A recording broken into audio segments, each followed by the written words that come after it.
My girlfriend kept forgetting to add me to her Instagram, but posted daily about her single girl life. When I asked about it, she called me weirdly obsessive and said, "Not everything has to be about you." I didn't say a word, just walked away. 10 days later, she showed up at my door with her mom begging me to talk. "Before we start, I just want to say thank you for being here. It means the world. But take a look at this. Only 8% of people watching are subscribed. If you enjoy these stories and want to support more of them, just one click makes a huge difference." I've never been big on social media. At 41, I'm from that generation that remembers life before smartphones. I have accounts, sure, but I post maybe once a month, usually pictures of my restored 67 Mustang or the custom furniture I build in my workshop. My life happens in the real world, not online. Chloe was different. 15 years younger, she lived and breathed Instagram. When we met 8 months ago at a mutual friend's barbecue, I was attracted to her energy, her laugh, the way she seemed genuinely interested in my boring stories about woodworking and classic cars. She was beautiful, yes, but it was her apparent authenticity that drew me in. The first couple of months were great. We'd go hiking, try new restaurants, spend weekends at my cabin by the lake. I introduced her to my friends, my brother and his family, even took her to dinner at my parents' house. She seemed to fit in perfectly, charming everyone with her quick wit and warm smile. But I started noticing something odd. Despite taking dozens of photos whenever we were together, Chloe never posted any that included me. Her Instagram remained filled with solo shots, girls' nights out, and carefully staged photos of food, sunsets, and cocktails. The captions often referenced her single girl adventures or independent life. At first, I didn't think much of it. Social media wasn't my thing, and maybe she wanted to keep some parts of her life private. But as weeks turned into months, it became impossible to ignore, especially when I overheard her friends teasing her about her secret boyfriend. At a party, "He's not secret," she'd laughed. "I just keep my personal life offline." Yet her personal life seemed to be entirely online, except for me. She documented everything from her morning coffee to her bedtime skincare routine. Everything except the man she was supposedly in a relationship with. It came to a head last month. We'd spent a perfect Sunday together. Farmer's market in the morning, then I taught her how to use my lathe to make a small wooden bowl, followed by dinner at a new bistro downtown. She took dozens of photos throughout the day, including several selfies of us together that I thought were quite good. That night at my place, while she was in the shower, a notification popped up on her iPad, which was charging on the coffee table. A comment from someone named Caitlin, "Living your best single life, so jealous."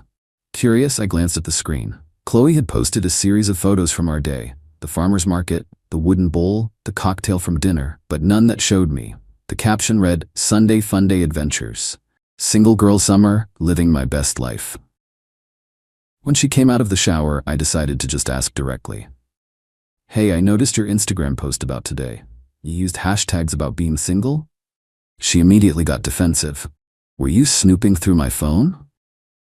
"No, I saw a notification on your iPad when it lit up. I was just surprised to see you calling today a single girl adventure when we spent it together." "It's just hashtags, Derek. They're for engagement. It's not that deep." She rolled her eyes, grabbing her iPad and pulling it away from me. "But you never post photos of us together," I pointed out. "In 8 months, not a single one. And you post every day, multiple times." "Not everything has to be about you," she snapped. "God, you're being weirdly obsessive about this. It's just social media. Who cares?" "I wouldn't, except you're actively presenting yourself as single online. That doesn't bother you?" "What bothers me is you making this into some big dramatic thing. It's my Instagram. I'll post what I want. Why are you so insecure?" There it was. The deflection, the turning of tables, making me the problem for simply asking a reasonable question. I'd seen this pattern before, though I'd tried to ignore it. Anytime I raised a concern, no matter how gently, I was too sensitive or overreacting. I didn't argue, didn't raise my voice. I just nodded, stood up, and walked to the door. "Where are you going?" she demanded. "Home. This is my home. You should probably go to yours." "You're kicking me out? Over Instagram?" Her voice rose in disbelief. "No, Chloe, not over Instagram. Over respect, honesty, and the fact that you seem to want to live two separate lives, one with me and one where I don't exist. You're being ridiculous, she said, but she was already gathering her things. Maybe, I said, but I'm too old for games. She left in a huff, slamming the door behind her. Within an hour, my phone was blowing up with texts. You're seriously overreacting. It's just social media. I can't believe you're this insecure. Call me when you grow up. I didn't respond to any of them. Instead, I did something I probably should have done months earlier.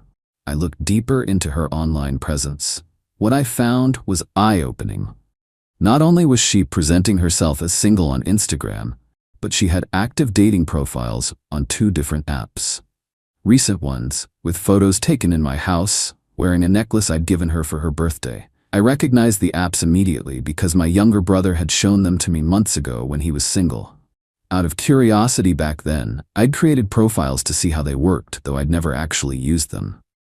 This familiarity made it easy to search for Chloe's profiles using details I already knew: her age, location, and career. Within minutes, I found her on both platforms, with profiles that had been updated just days earlier. There were also dozens of messages with a guy named Ryan, filled with flirtatious exchanges and plans to meet up. Based on the timestamps, she'd been texting him while lying next to me in bed. I felt a cold calm settle over me. No anger, just clarity. I screenshotted everything, then blocked her number, her social media accounts, her email, every possible way she could contact me. I didn't send the screenshots to her. Didn't confront her, just silently closed the door on whatever we'd had. Then I called my bank and canceled the reservation I'd made for her birthday at the high-end resort she'd been hinting about for months. Got back my $2,200 deposit. Canceled the custom jewelry piece I'd commissioned. Returned the designer handbag I'd already purchased. The next day, I changed the access code to my home security system. She'd had the code since month 3 of our relationship when she started occasionally staying over, and the password to my Netflix and Hulu accounts. Small things, but satisfying. What I didn't do was make any public statements or engage in online drama. I simply disappeared from her life as completely as she'd kept me out of her online one. 3 days passed, then 5. A week. No contact, though I heard from mutual friends that she was telling everyone I'd had some kind of psychotic break over social media.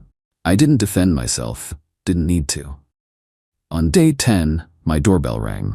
When I checked the security camera, I saw Chloe standing there with an older woman who looked like an aged-up version of her. Clearly her mother, whom I'd never met despite 8 months of dating.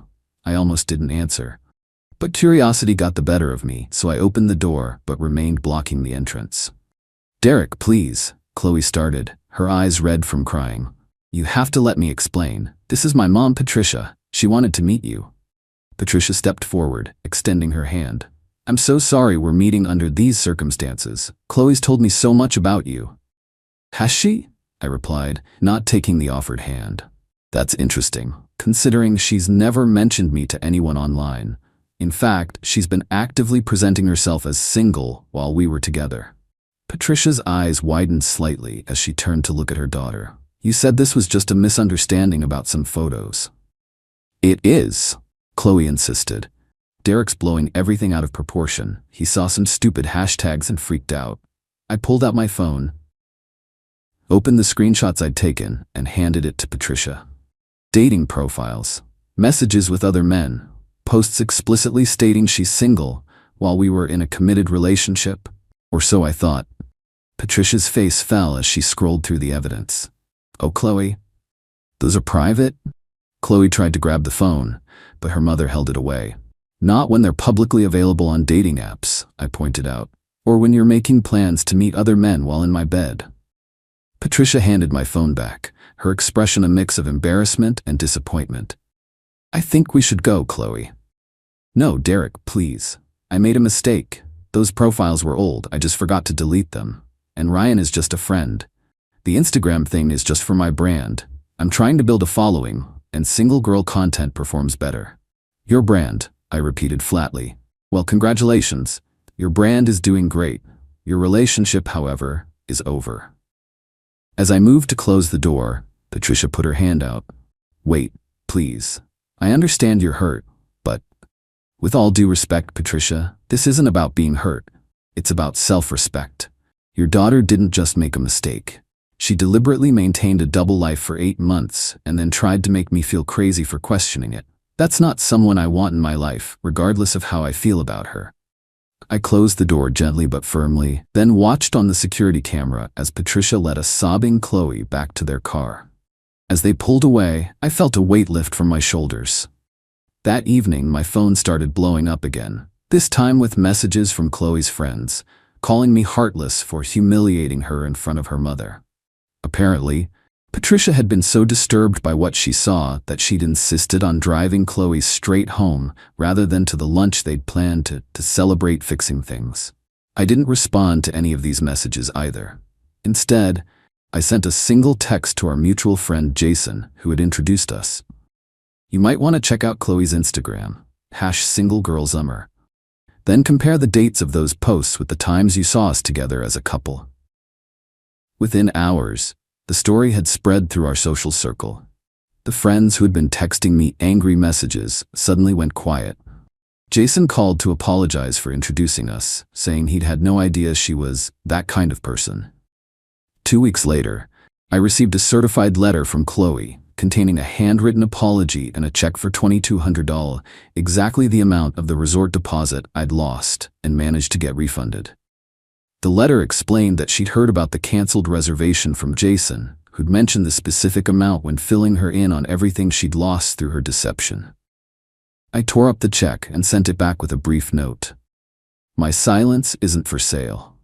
A month has passed now. Through mutual friends, I've heard that Chloe's brand has taken a hit.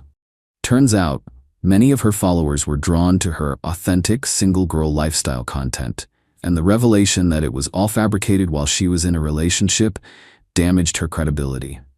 Several sponsorship deals apparently fell through. Her mother, to her credit, reached out separately to apologize for her daughter's behavior and for their intrusion that day.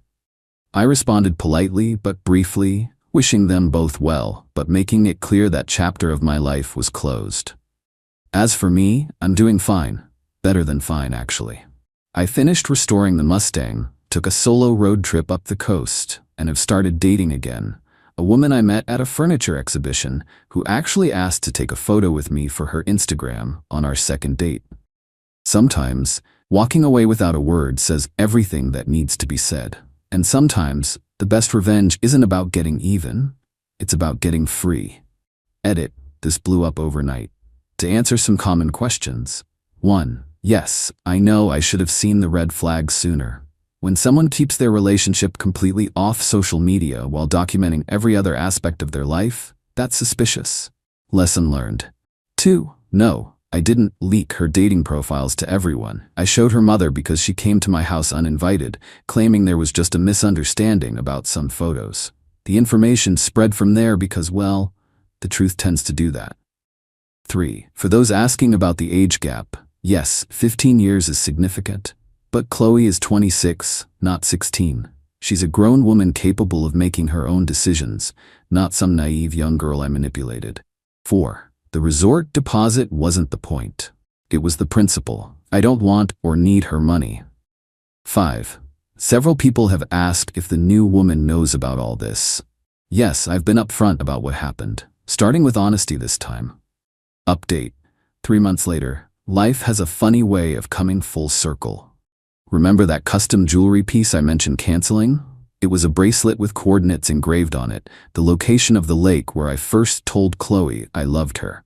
When I canceled the order, the jeweler asked if he could still create the piece since he'd already begun work on it. I agreed, but asked him to change the coordinates to my parents' lake house where I spent summers growing up. Last weekend, I gave that bracelet to Diane, the woman I mentioned meeting at the furniture exhibition. We've been dating exclusively for almost 3 months now. She posts about our relationship on her social media, which I still rarely check. But more importantly, she introduces me to everyone in her life as her boyfriend, online and off. Chloe eventually sent a more substantial apology letter, acknowledging that her behavior was manipulative and dishonest. No check this time, just accountability. I appreciated that and sent a brief response, wishing her well and genuine growth. Her Instagram has changed dramatically. Fewer posts, more reflective captions, no more single girl hashtags. I'm not following her, but mutual friends have mentioned the shift. Apparently, she's done some serious soul searching. Good for her. As for her mother, Patricia sent me a holiday card with a thoughtful note about second chances and growth. I respect her for standing up for what's right, even when it meant confronting her daughter's lies. The irony isn't lost on me that this whole situation started because I wasn't included in someone's carefully curated online life, and now I'm with someone who proudly features me in hers. But the real difference isn't about Instagram posts, it's about integrity, transparency, and mutual respect. Some lessons are expensive, but necessary. For both of us, it seems.